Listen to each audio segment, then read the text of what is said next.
One of the best series in the playoffs so far has a very decisive end to one of their games, anyway, last night, as the Dallas Stars take it to the Colorado Avalanche 6-2. And now the Dallas Boom Boom Stars have a 3-2 series lead over the Avalanche of Colorado. And it was it must have felt like an avalanche for Colorado in game five, because like just right off the opening face-off. And man, I tweeted it out last night, but the most dangerous play in all of sports right now is the face-off at center ice, because we'll talk about the Tampa Bay Florida game in a second, but you get 2 goals scored off of the ensuing face-off. And then in this game, you get a goal scored off the opening face-off. Dallas gets it, they dump it in, McKinnon doesn't have a clue where the puck went, Wyatt Johnston gets to it, just throws it on goal, Blackwood doesn't have his post, it's in the net, and the city of Dallas and Fort Worth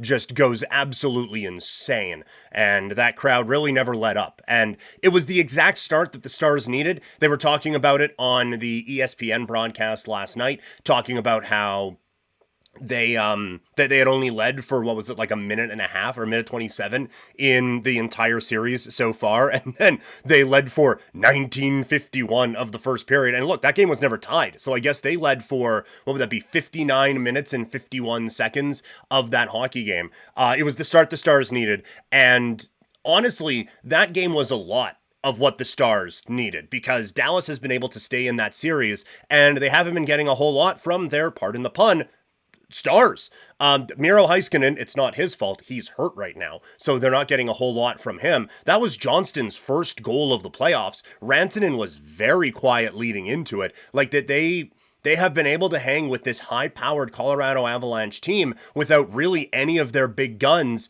really getting going. And last night, couple of them got going, and the biggest one is Rantanen. And it was one of the things I was talking about when that whole trade process was going down, was that I didn't understand why Carolina was so ready to get rid of him. Like, I kind of understand it from you want someone to sign contracts for you and stuff like that. But I just looked at the playoff success that Rantanen has had. And let's pull up the playoff numbers here for Mikko Rantanen. And look, even including this series, which has not been great for him. You look at it here. Yes, we're going to expand that. Thank you.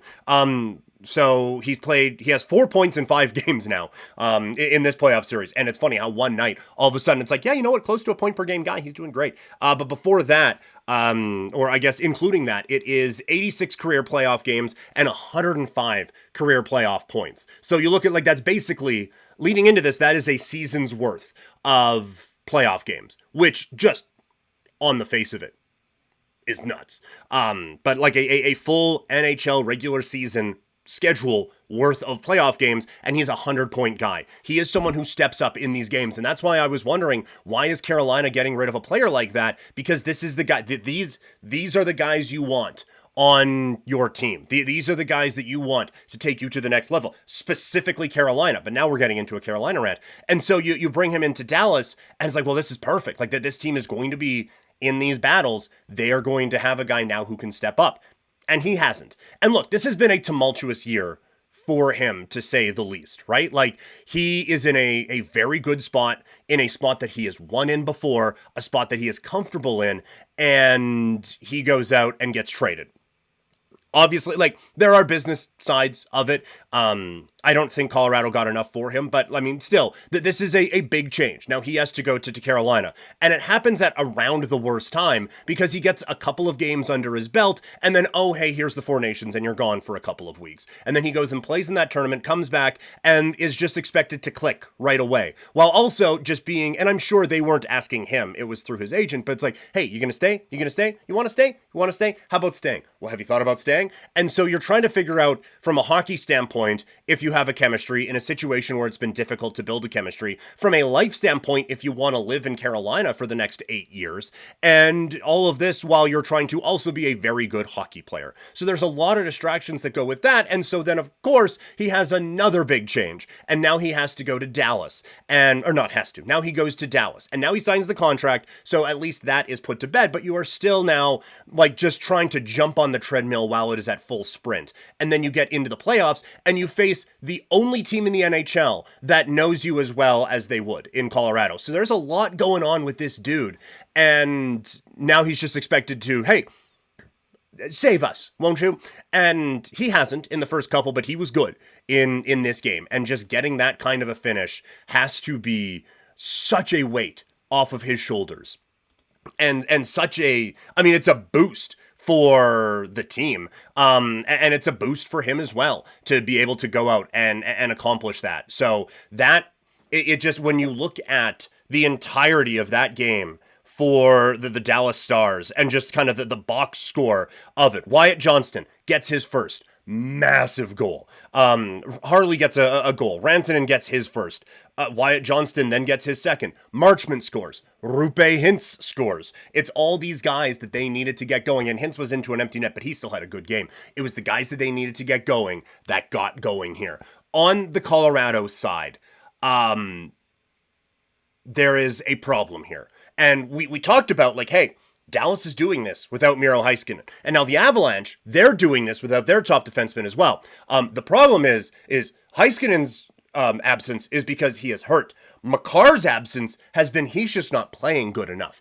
And look, this is the most talented defenseman in the National Hockey League right now. That there is no question about it. And we are in a, I think, golden age of defensemen in this league. When you look at Heiskanen, who should be in this, who I still think is a little underrated. And it's funny, I feel like he is getting properly rated by not playing in this series. So you still have, like, you have those guys. You have Makar with Taves on his own pairing, who is excellent. You have Quinn Hughes out in Vancouver. You have Fox in New York. And I know, like, I'm based in Calgary, bringing that name up isn't going to win a lot of people over. But he is very talented as well. And you kind of just go through all the different, all of the Hugheses and everything like that. Like, there's a lot of talented defensemen. And Makar, I do think, stands above the rest.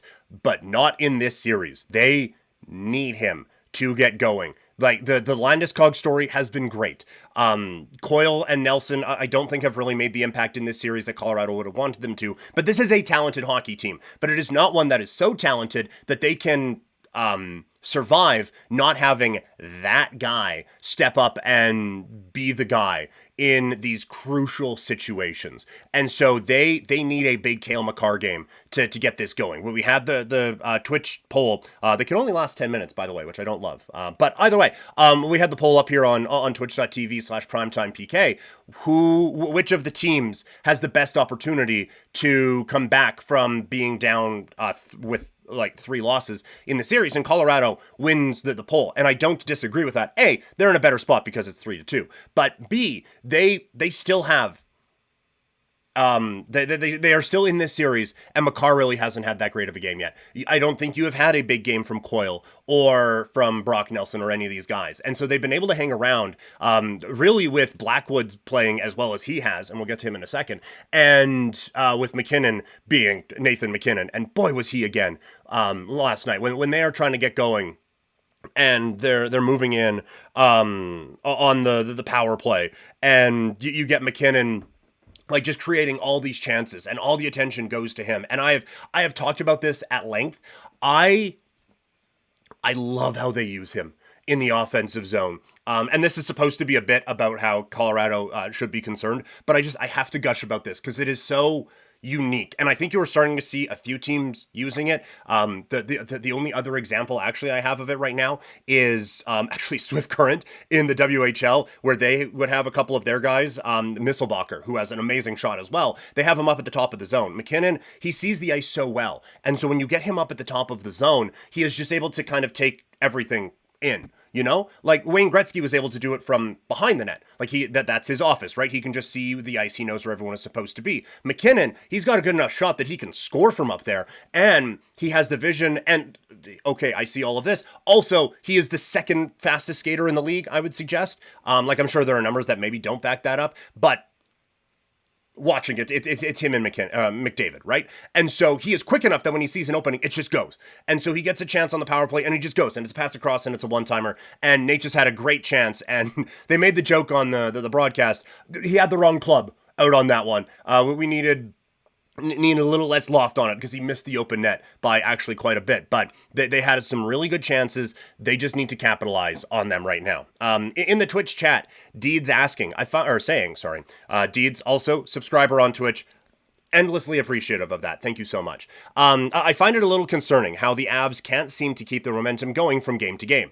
Or is it just Dallas controls it, and when they take their foot off the gas, the Avs jump on the opportunity? I just think these are two evenly matched teams right now. And so when one does take a half a step back, the other one is going to pounce.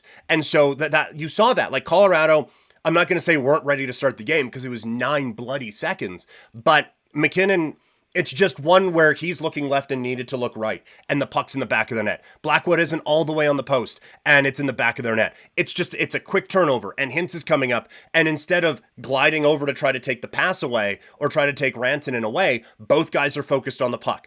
It's those little mistakes that these teams are taking advantage of. And then kind of the same thing. Once Colorado is starting to build their momentum up a little bit, it's a deflection off of Lehkonen's stick, and it goes into the net. And it's Nathan McKinnon just with a quick shot, and he gets an opportunity because he had that much room. It is just, I think this series and these teams are so closely matched that it looks like, oh man, these guys are really falling apart, but it's just 2 or 3 misses, and it's an opportunity taken advantage of. And then you look at where this game really did swing in Game 5, where Colorado has this momentum. It was 3-0, now it's 3-2, and one of the best players in the world is on a roll. And again, they're doing this, and Makar hasn't really stepped up in this series yet, and then it is a really stupid penalty that ends up getting to the goal. I forgot to write down who took the penalty last night. Am I able to get to this one? Was it really on? No, okay, there we go. Malinsky, that was the penalty. He takes a dumb elbowing call in the second period. It leads to a power play goal, and then Dallas is just gone from there. So again, it is the little mistakes that you are seeing in this series, and these teams are so good that they are able to take advantage of it. And so it looks like man, they took their foot off the gas, but it's like, yeah, for a second, and then they were zoomed past. That's how good these teams are. And before we get to the next game, that is just kind of an overall takeaway I have had. I mentioned this on social media last night. It feels like every failed clearing attempt is ending up in the back of the net. And I think if you go through, you're not going to see like, oh man, these teams are really close. I just think they're all really good, just to be perfectly blunt. And I know, like, that's probably not going to be my social breakout of the day, is that NHL playoff teams are good at the NHL. But all these teams are so good, and you give them any kind of an extra opportunity to have more zone time, more shots on goal, give these guys more opportunities to create offense, it is going to come back to bite you. And so we have seen in this, like I said, Colorado, just a rough play off of a face-off. Tampa Bay, it's just a quick shot off of a face-off win that hits off of a couple of dudes and goes into the net. But it is those failed clearing attempts that come back to just kill you. And so we are seeing that in this playoffs, and I feel like, just anecdotally, it is happening more than I have remembered, that there have been so many failed clearing attempts, and then B, they're capitalized on like that. Like, it is just such a body blow when you have a chance to get it out and you can't. That has been such a killer. And also, I feel like teams have been kind of bad at some of their breakouts, and this is it's something I wanted to pay a little bit closer attention to. And honestly, the first time I really thought of it was, because we hear a lot, right? Like clean exits, clean entries, those are important. And I think those are massively important. It's why I've talked about how key the neutral zone is in a lot of these hockey games. But when we were talking with Lauren Kelly a couple of weeks ago about Zane Parekh, and she was talking about how that first pass out of the zone is such an important one. And when she first said it, the first thing that the first image that popped into my mind is like a defenseman behind the net, and it's a good pass up the ice to get it out. But that one's easy. Every defenseman is making that pass, right? Like, think of the worst defenseman in the playoffs right now. That guy, I know some of you thought of Evan Bouchard. I'm kidding. But think of the worst defenseman in the playoffs right now. They're making that pass. It is these passes. It's the one that Shen bobbles, and it ends up in a goal for St. Louis. It is the one where, not a defenseman, but Byfield doesn't get a good clearing attempt, and it ends up in the back of their net and maybe shifting the entire series of Los Angeles against the Edmonton Oilers. But it is those times where there is chaos. And too much right now, I feel like, from these teams, when there's a little bit of chaos, is just get it and just and try to get it out of the zone. For those watching, that looked more like a golf swing or a baseball swing, but it was me desperately trying to clear the puck out of the way. There's been too much of that and not enough, let's just get this out in a controlled manner. And I get like you want to get it out, but it feels like the pressure of the playoffs and the pressure of these offenses is getting to defenses a little bit more now. And so that is creating a lot more of these turnovers. And so when you can have a bit of a scramble in front, and instead of a let's get it out of here, just shoot it up the middle of the ice, oh no, it's been knocked down, there is no more glassing out. There's no good pass and get that out of the zone. And now let's create an opportunity off of that. It feels like a lot of breakouts are just happening because of turnovers, instead of we made a good first play out of our zone. So I think the pressure of the playoffs is getting to a lot of teams, but I've really noticed a lot of times that there has been key turnover leads to a key goal. And that it shows the high level of teams that we have in the Stanley Cup playoffs right now. A couple more of those high-level teams faced off yesterday in Florida as the Panthers take control of their series with the Tampa Bay Lightning. The big discussion in this, and you knew it the second that puck went in, I think that there is a real discussion to be had about whether Aaron Ekblad should be in this series or not, or should have been in that game or not. And there was part of me, when you see it in slow motion, it actually doesn't do it justice, because it just looks like he's pushing Hagel down, and it is unfortunate that Hagel goes down, and it's honestly like, again, I'm not a professional athlete, but for those of you who are familiar with my time in Calgary, one of the jokes is that I've had a few concussions. And part of it, like, not to get too whatever, but like, if you see me walking around, the posture is not ideal. And so, that's where it has gotten me a lot. And that's where a lot of these concussions come from.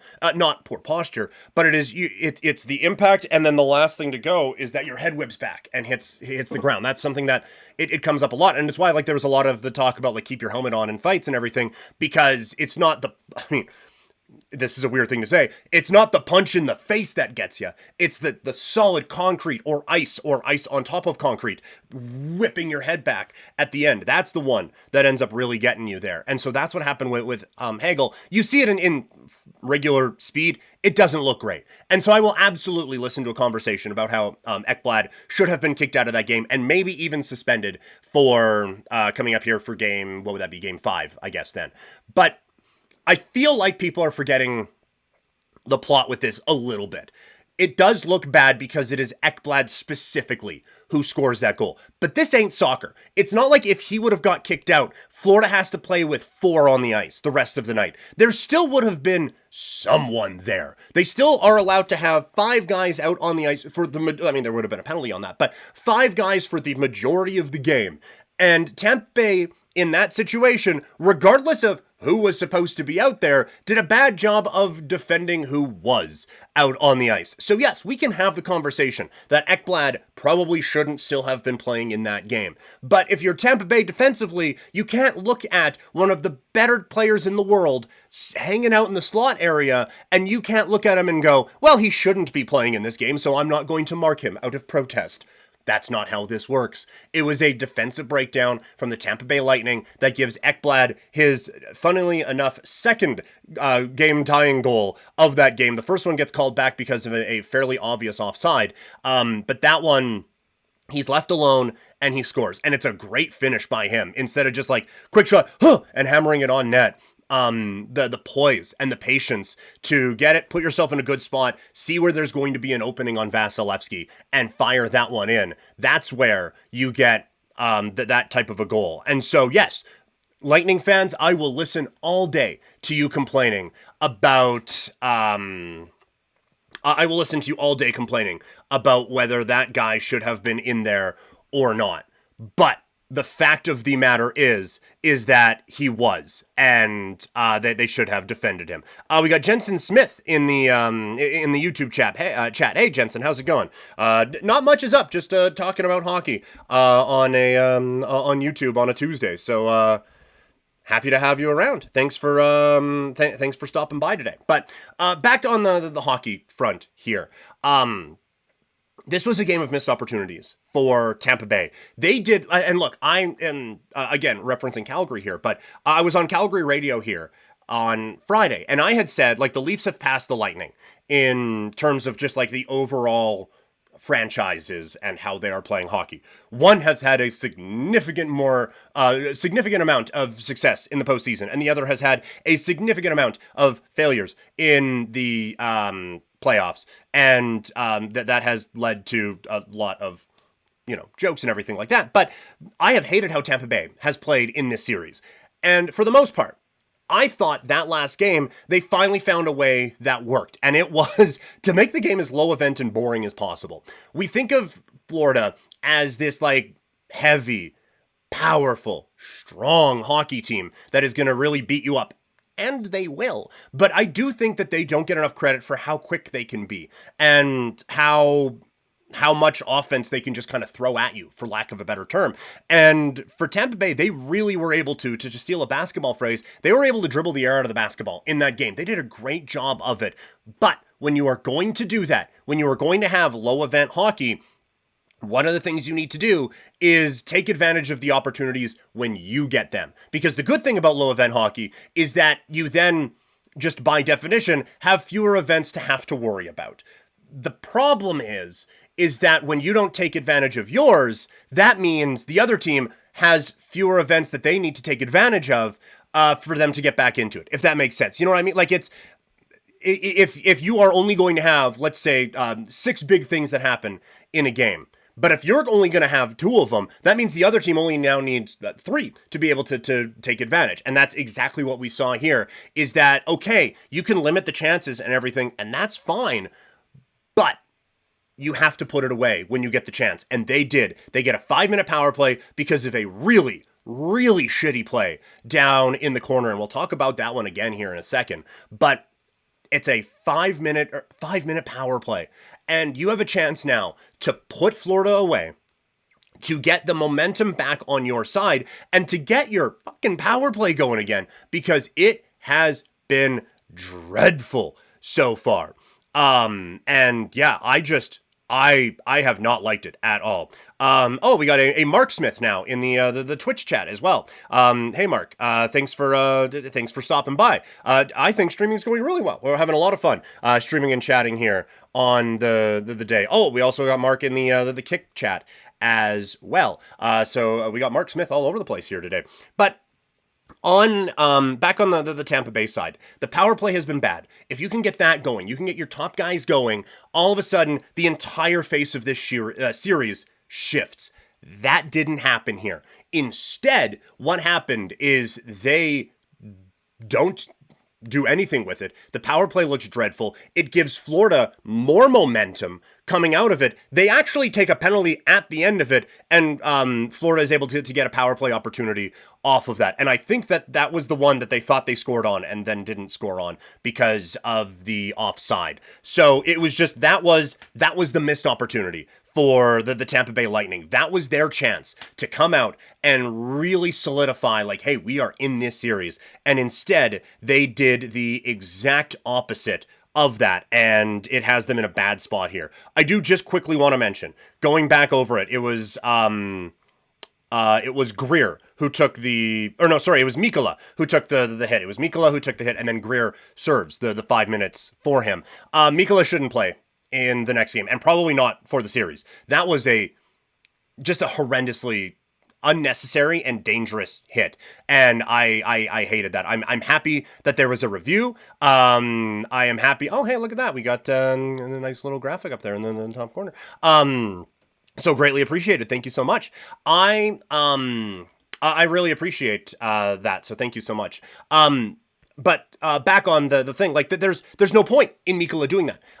He goes out and like you get the knockdown, whatever, and then it's like he goes back and it's like he's Nelson Muntz in The Simpsons. Like, oh hey, there's someone I haven't hit yet, and he is the definition of vulnerable. And I will admit, like I had a couple of screens going at the time of that, and so I didn't quite see the live. And so when they're going back and doing the slow motion, you see the player, Gergensons, right? He is in a vulnerable spot going toward the boards, and you can see Mikkola coming in. It's like, oh man, he railroads this guy, hey? And he just kind of knocked him down, and then he gets to his knees. It's like, oh, well, that wasn't too bad. They're going to reverse this. And then you see oh no. So I was happy that review was a quick one, because that was ugly. That was ugly really, really quickly. And I don't think he should play. If you want to suspend Ekblad for the next one too, I will hear that. But on the Mikkola one, I'm not going to accept like, oh, well, he got kicked out of the game, so he's already served it. No, I don't think he should play a game for the rest of the series. So that was game 4. I think a 3-game suspension is fine. And whether that carries into the next one or not, whatever. But that is, when we talk about the hits we need to get out of hockey, that's that's one of the hits we need to get out of hockey. The checking from behind, I feel like sometimes has been lost a little bit in all of this, and I think we need to do that. So I think we need to get that one out of there. It was Mark Smith on the follow, so greatly appreciated that. Thank you. No, I do not have a Discord. We've talked about Discord on here before. I just don't think I'm big enough to have one yet, and nor am I don't want to say tech savvy, but I have a lot going on. I'm not able to manage it in the way that would make it fun for anyone, quite frankly, so I haven't gotten there yet. Thank you, Deeds, essentially moderating in my chat for me. I greatly appreciate that. But yes, on the socials here, you can follow me on Twitter, Instagram, TikTok, Threads, and Blue Sky. I am at Primetime Klein. So thank you, Mark, for that. And once we are done here, actually, you know what? I'll just I'll hit that follow right there. So greatly appreciate that from you there. Deets, also in the chat here. We were talking about this game. Tampa looks like their window is being held up by toothpicks right now. That is very fair. And like I said on 960, this has felt for a couple years now like the window. I don't want to say the window is closed, because I genuinely don't believe that from a Tampa Bay Lightning perspective. But I do think other teams are passing them by now. Like, this series has not looked close. From a Florida Panthers, say series with an iPhone. Oh wow, I'm getting a little choppy there. Sorry, I'll close that. You say series around an iPhone, and it loses its mind a little bit. But Tampa Bay, I don't want to say their window is closing, like I said, but I do think that when you look at Florida has been significantly better than them in this series. I don't think there's a question about that. I think the Panthers have definitely, clearly been the best team in this series so far, and they are taking it to them. So Tampa Bay, there's a bit of a gap there. And I know, like, some people had some pushback on it. I do believe that Tampa Bay is behind Toronto right now when it comes to the standings and everything like that. So I think that Toronto is just a step ahead of Tampa Bay. When you look at, like, again, Tampa Bay's had the playoff success, and that is where ultimately a lot of this is measured, but they haven't finished ahead of the Leafs in the standings since 2019-20. Aside from that, it has been the Leafs ahead of them, and it is just their playoff failures. And now, I get that it's Ottawa, but those playoff failures are going away, and now Tampa kind of looks like the Leafs here. And so you still have Kucherov, who is awesome, although he hasn't been in this series. You still have Point, who is awesome. Gensel has been really, really good, but again, I think he's been too quiet in this series. Vasilevsky is awesome. But where they were able to get it for a a long time in that cup run, and then they lost it, is a lot of those depth pieces, right? And it was Yanni Gourde, and then he goes away. And now he's back, and he's not that guy anymore. It was Blake Coleman for a while there. It was Tyler Johnson for a bit there, right? Like, they had these solid depth guys who were able to kind of win a lot of these battles and keep that momentum going. You don't have that anymore, and you don't have that at the same time that Kucherov's starting to, at least in this series, slip a little bit. So it is just all these things combining. And so I think that they are going to be a good team for a while. And I think that there is a lot of value in that. But in terms of Stanley Cup contending window, unless they do something drastic, I think that has closed, to be perfectly honest with you. So that's kind of where it's at. So sorry, I'm a little bit all over the place on this, but just that's where I kind of think that one is at. So that's a recap of what we saw yesterday. Here's what's coming up tonight. A giant one between the Kings and the Oilers. And we had Deeds in the chat here just a second ago. Where was this one now? Yeah, NHL teams are good at hockey. Jim Hiller, 2025 playoffs. Not really, but after recent comments he's made in his pressers, he might as well have said that. Man, I am all for giving a lot of people opportunities in coaching and everything like that. But if the Kings lose this series, that guy should be gone immediately. They are so much better than Edmonton in this series. And I feel this series makes me feel like I'm taking crazy pills. That's where I am at. And it feels so much like excuse making. But when both teams are trying, the Kings are kicking the hell out of these guys. Like, there is no competition for it at all.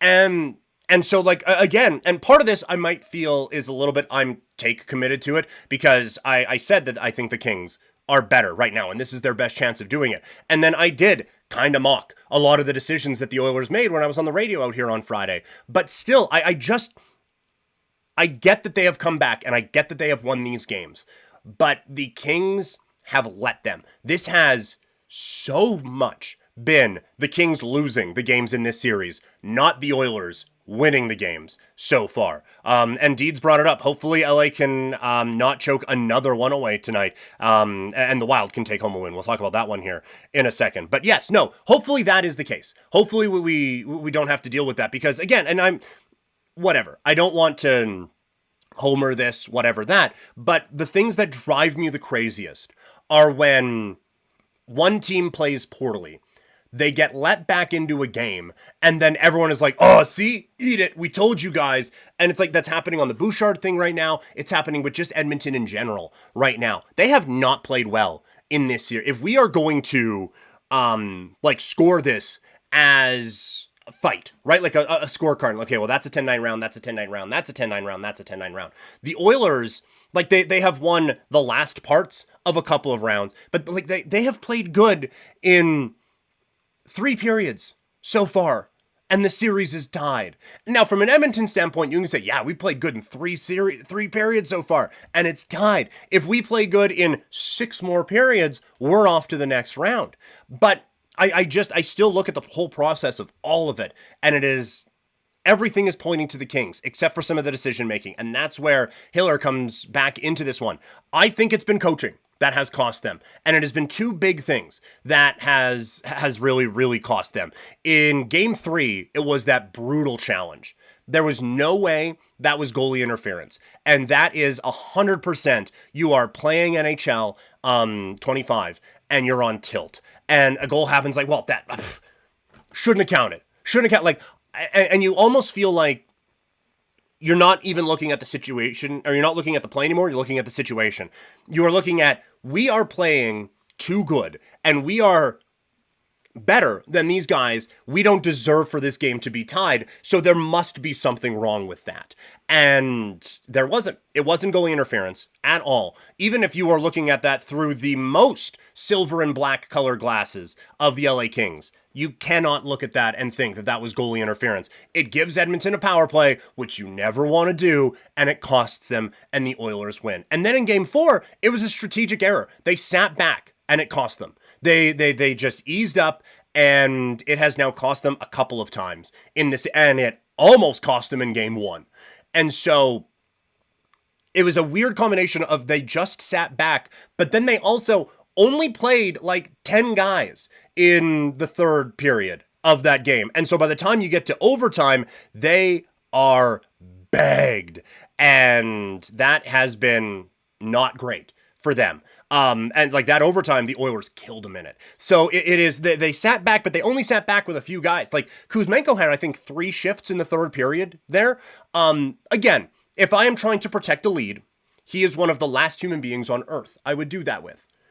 But if I am trying to add to a lead, he is one of the first human beings on earth I would do that with. And this is where, and this is probably a summer podcast, the whole discussion of clutch comes up a lot. And I have stated, I don't believe it to be a thing necessarily. I think clutch is more, you stay good in big situations, then you find this other mystical land that you happen to have. We can have a bigger discussion about this later. But the point of this is that so many teams, the way that so many teams and players lose it when it comes to clutch situations is they deviate from what got them into the clutch situation in the first place. And that ends up costing them.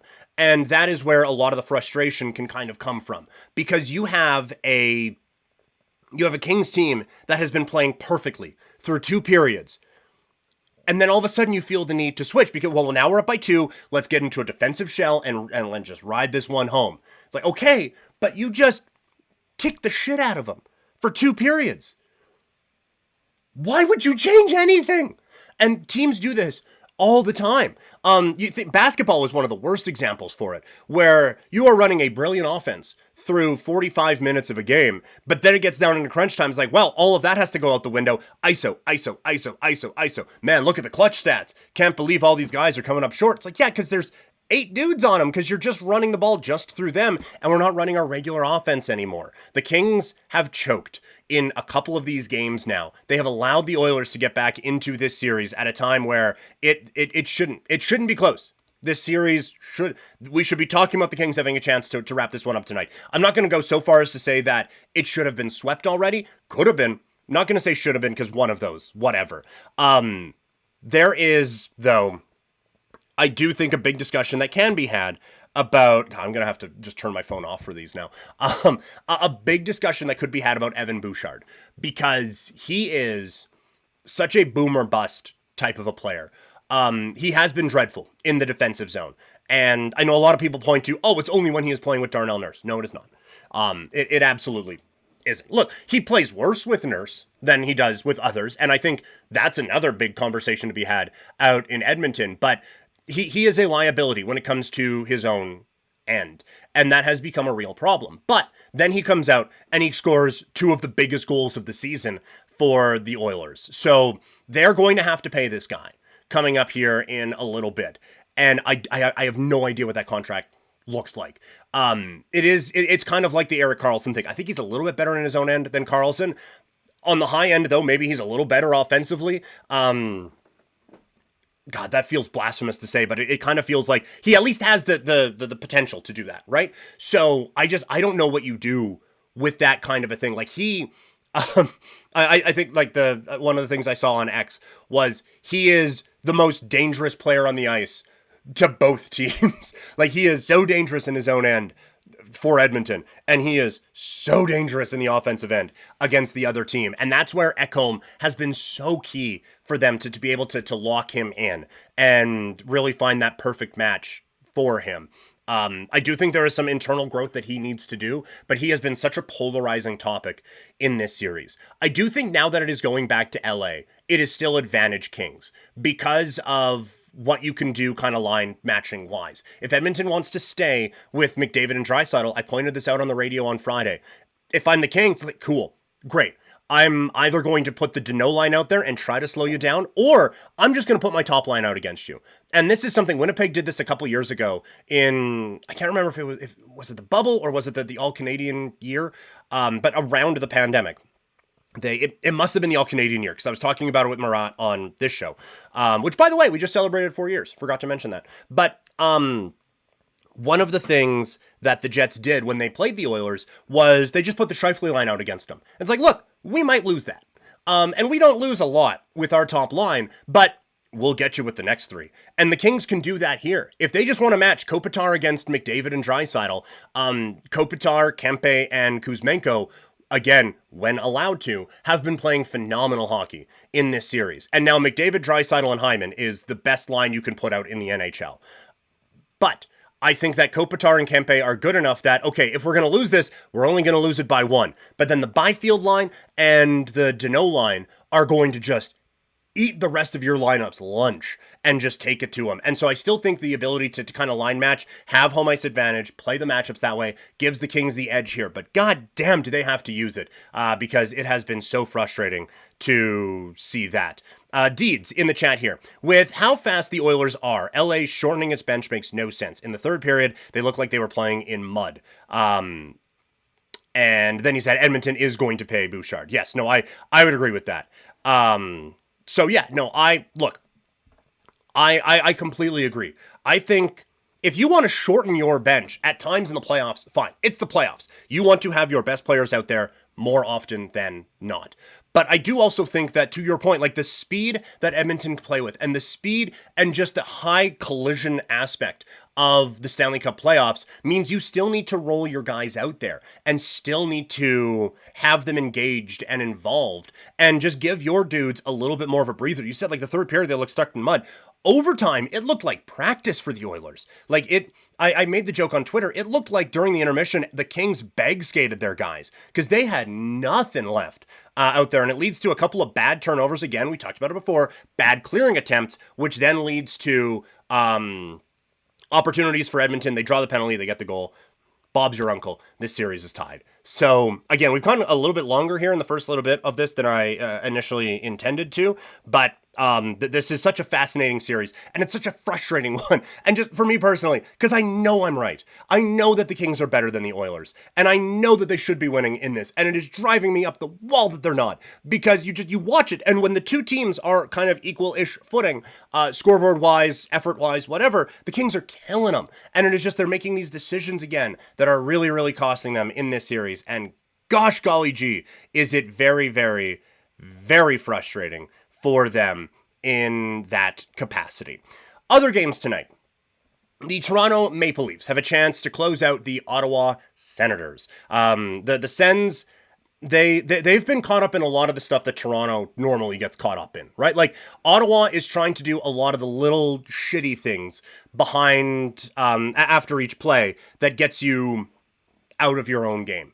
And look, I think Brady Tkachuk's been fantastic. I want to state that out front. I think he has been great. I think he's been the best Sen in the series. He's been one of the best players in the series. He has been everything you wanted to see from him in a playoff series. But this team has kind of fallen into a lot of the things that his brother fell into in Calgary, where you get so focused on being a prick that you kind of forget about the hockey part of it too, and it is just focused on, well, if we can win these little battles, then eventually that's going to break through. And sure, we're down 3-1, but if we just win these little nitpicky wars and get them out of their game, then boy, we're going to get them. And you forget about playing your own game, and so you get so focused on taking the other team out of their game, you lose your own yourself. And I think Ottawa has fallen victim to a lot of that.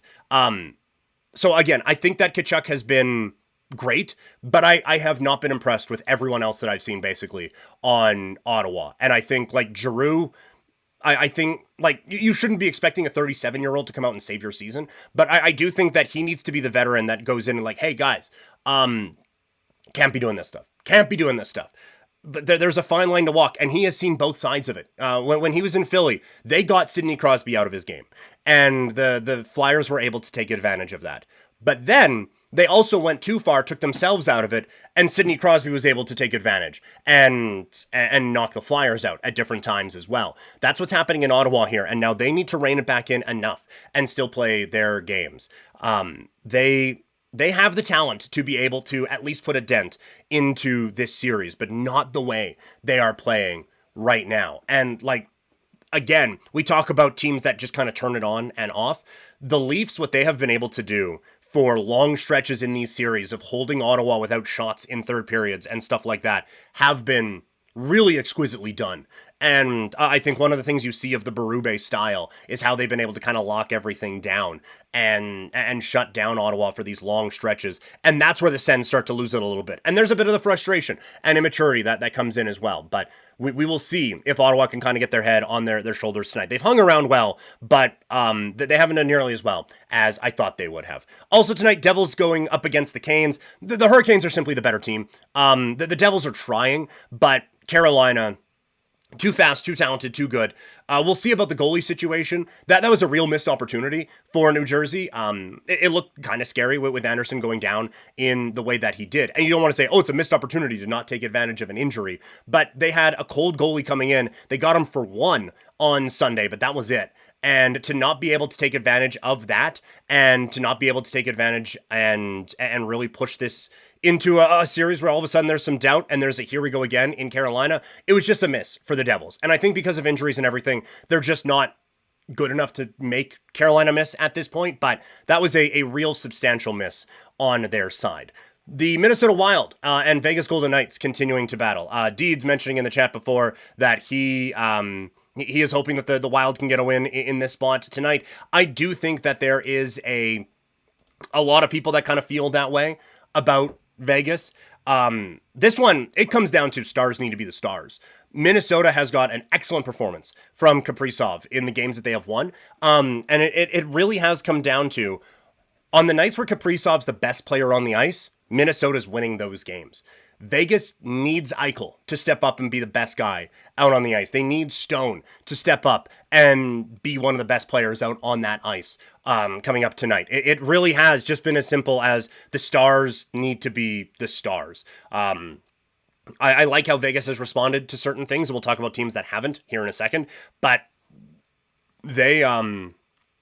this was the concern coming in, is that if the top guys aren't going, there isn't enough behind them now. This isn't a stacked Vegas team of a couple of years ago, as much as we like to think it hasn't. The salary cap and a lot of their moves have kind of caught up to them. And so instead of years past, it's Pacioretty as a secondary scoring option. And it's some of these other guys. Now it's Brett Howden that you're relying on for secondary scoring. And he's just, look, he's playing good, but it's not enough to beat Minnesota. So there is a lot on the line for this Vegas team here. One thing I will note, with Tampa Bay looking like they're on their way out, and Vegas in a bit of a rock fight right now with Minnesota, these are two teams that, while I do think there will be a little bit of grave dancing if they get eliminated in the first round, they are two teams that, surprisingly enough, actually have a fair amount of cap space going into next season. And so I think Mitch Marner is loving this, because you could see both Tampa Bay and Vegas just being, screw it, in this offseason. We're going to evil empire this thing again. It is a lot like when the Dodgers got eliminated in the divisional round in the year leading up to Shohei Ohtani's free agency. And so you got a little bit of a hey, but in the back of your mind, it was like, oh no. Oh, they're going to do everything they can to get Shohei. Now, not that they wouldn't have before, but like now they're pissed off and going to be doing that. I could see Tampa Bay and Vegas being really aggressive in this upcoming offseason with the salary cap space that they have. And so the prettiest girl left at the bar is Mitch Marner. And so a lot of drinks going to be heading his way in the next little while. Because I think that those are two teams uniquely set up just and in their DNA anyway to be aggressive in off seasons, but especially if they're going to lose in the first round with actually some resources at their disposal to just go out and light it up. Of course, Flames fans are hoping that Vegas takes the opposite approach. And it's like, you know what? We're not as good as we need to be, so let's take a step back for a year or two, because Calgary has control of Vegas's pick coming up in the next season. A couple other series that we just haven't had a chance to get to here just yet. Over the weekend, an awful showing from the Winnipeg Jets. Just horrendous what that team has put on. And the stat is that I think it is like the last 8 playoff games or something like that, they haven't won following a loss. So like once that ball starts rolling downhill, they're hooped. They're screwed. They don't get to do anything with it. They don't stop it at all. It is, we talk about it in fighting, where a guy just keeps coming forward and keeps that forward pressure on. You don't have that jab and circle to get away from it. The Jets don't have that. They just stand there and take it like they're Homer Simpson, but they can't. And it is the second that there is any adversity against them, they absolutely fold. They folded in these games against St. Louis, plain and simple. They have absolutely, I'm not going to say quit because I don't think that's in them, but they fold to these moments and they have crumbled under this pressure so far. And I think the Hellebuck discussion is a really fascinating one. We've already kind of gone long here today, so I don't want to get too far into it. I don't think Hellebuck, like if you go through and watch, and again, I said this on X, it's weird to say, look, the 12 goals he's allowed in the last 2 games, you can't blame him for those. But I do think if you go through a lot of them, there is breakdown, breakdown, breakdown, breakdown. And so you can't really fault him for a lot of these. But if you're Winnipeg and you are paying this guy quite a bit of money to hang around and try to build this, you're hoping he stops some of them. You know, like you... It is one thing to say, well, defensive breakdown in front, can't really blame him for that. But your job, when you are getting, what is it, $8 million a year that Hellebuck is making, when you are being paid as one of the best goalies in the league, you got to make some high danger saves, right? And so, yes, in each highlight, if you look at it and it's like, well, can't blame him on that one. Well, can't blame him on that one. I think it is fine for Winnipeg fans to want their guy to make a fucking save every once in a while, at least. And for the Jets, God, do they need it right now. Like, even if it's a mistake, it leads to a breakaway chance and it's a goal. Like, okay, well, we can't blame our guy for that one. But I do think that it is nice to just be like, man, big save, big pick-me-up, let's go. And just kind of wake them out of their slumber a little bit. And just like, oh, well, here we go. And just get going. I think they need that in a big-time way. So, no, I don't think if we were to, like, if this series ends the way that it's been going, I don't think you look at it and go, yep, Hellebuck is to blame. But right now, he is not a part of the solution either, and they need that tonight. But this team just needs to play better. Because look, like, St. Louis isn't doing all that much to make life difficult on Hellebuck. Like, they're getting some traffic, but they're taking advantage of the situation and seeing what is working. And what's working is just, like, they're taking what Winnipeg is allowing them to. And right now, Winnipeg is allowing them a lot. Like, it has just been awful how Winnipeg has handled this. And so good on the Blues for smelling blood and taking advantage. A heartbreaker, again, for the Montreal Canadiens going up against the Washington Capitals. In that game, Washington finally able to break through. They had plenty of shots early on. Look, the defense is having some breakdowns on special teams for Washington. They're really having trouble for when Montreal is getting into the zone. And like Demidov and Slafkovsky, Demidov specifically has turned into, like, already, I don't want to say elite, but turned into a really high-level zone entry guy. And on a power play, that becomes so important. Like, how many times have you seen, oh, shot blocked and it's cleared? It happened in that one. Caulfield had a great look. One-timer was blocked, it got cleared, they never got set up again. But then later on in the period, puck gets cleared out of the zone, it's Demidov, he's got excellent hands, really good patience, gets in on the entry, and now we're set up offensively, and now it's a goal. The Washington has really had a tough time in limiting a lot of those. And so I don't know, like, if these series go the way that they have been, it'll be Washington against Carolina in the conference semifinal. They're going to have a bit of a difficult time with guys like Aho and all of that working that type of a magic as well. But like Thompson, pretty sharp. For Montreal, this is, again, it's been an amazing experience. Great for them. They're just not creating enough 5-on-5. Like, the special teams is really, really strong. They need to carry that over into the 5-on-5 aspect of it. And then, like, Dubesh, or however you pronounce it, doing the best that he can in there in goal. But the big story of this one has obviously been, like, Tom Wilson running around and just laying guys out. And this isn't a, well, someone needs to make him pay sort of a thing. But it is just, like, the physicality of this series. I think Montreal is realizing it's at a level that they just aren't anticipating, right? Like, you can talk about playoff intensity and playoff mentality and all of that, but until you're out there and you're seeing all of these big hits and getting involved in this, it's something entirely different. And so credit Montreal, because they've been close in a few of these, and this is a team that's going to be really good, I think, for a while now. But the physicality of this series and Tom Wilson running around, it has led to a lot of hate in this series that I wasn't expecting, and it's like, looking on the outside, it's been kind of fun, but I was not anticipating this one getting this heated, and Washington has been able to kind of drag it into that area. So, gonna be a lot of fun watching all of it here tonight. A couple more from the chat here over on twitch.tv/primetimepk. Durango Jack in the first time in the chat. Go Blues, LMAO. I'm actually shocked at the Heli breakdown. I honestly thought he was going to shake that curse, but it's also not all on him. Their defense fell apart. No, for sure. Their defense has been bad. And look, I kind of thought, to Durango Jack's point, I kind of thought that after the Four Nations, that Hellebuck playing big in big games, even though they lost eventually to Canada, I still thought him playing that well in those games would be the momentum boost that he needed. But yeah, it is just, again, to Durango Jack's point, it's not all Hellebuck's fault. But he is also not helping them win either. Like, just any high danger save would be gigantic for this team right now, and that just hasn't really happened for them in that way just yet. So, chat has been bumping over everywhere, right? Like Jensen Smith saying hello over on YouTube.